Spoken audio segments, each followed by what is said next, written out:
Hi all, welcome to football arena. ഇന്ന് നടന്ന സൗഹൃദ മത്സരത്തിൽ വിജയം സ്വന്തമാക്കാൻ നെയ്മറുടെ ബ്രസീലിയൻ ക്ലബ്ബായ സാന്റോസിന് കഴിഞ്ഞിരുന്നു. 1-3 ഗോളുകൾക്കാണ് മത്സരത്തിൽ സാന്റോസ് വിജയിച്ചിട്ടുള്ളത്.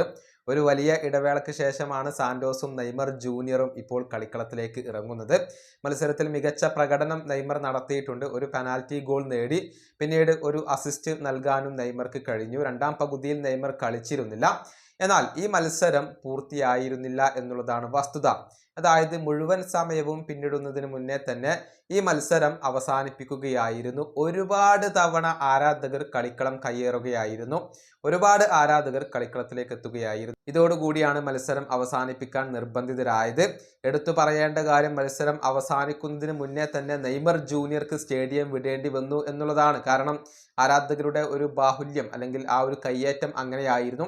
അതോടുകൂടി സുരക്ഷാ വലയത്തിലാണ് നെയ്മർ ജൂനിയർ സ്റ്റേഡിയം വിട്ടുകൊണ്ട് പുറത്തേക്ക് പോയത്. ഒരുപാട് സുരക്ഷാ ഉദ്യോഗസ്ഥർ നെയ്മറെ സംരക്ഷിക്കുകയായിരുന്നു. അങ്ങനെയാണ് അദ്ദേഹത്തിന് സ്റ്റേഡിയം വിടേണ്ടി വന്നത്. ഏതായാലും കളിക്കളത്തിലേക്ക് മടങ്ങിയെത്താൻ കഴിഞ്ഞത് നെയ്മറെ സംബന്ധിച്ചിടത്തോളം സന്തോഷം നൽകുന്ന ഒരു കാര്യമായിരിക്കും. ഇനിയിപ്പോൾ ഒരുപാട് പ്രധാനപ്പെട്ട മത്സരങ്ങൾ സാന്റോസിനെ കാത്തിരിക്കുന്നുണ്ട്. 6 മാസത്തേക്ക് കൂടി നെയ്മർ ജൂനിയർ തൻ്റെ കോൺട്രാക്ട് പുതുക്കിയിട്ടുണ്ട് എന്ന് പറയുമ്പോൾ ഈ സീസൺ അവസാനിക്കുന്നത് വരെ നെയ്മറെ നമുക്ക് ബ്രസീലിൽ തന്നെ കാണാൻ കഴിഞ്ഞേക്കും. ഈ വീഡിയോയുടെ അവസാനിപ്പിക്കുന്നു. അടുത്തൊരു വീണ്ടും കാണാം.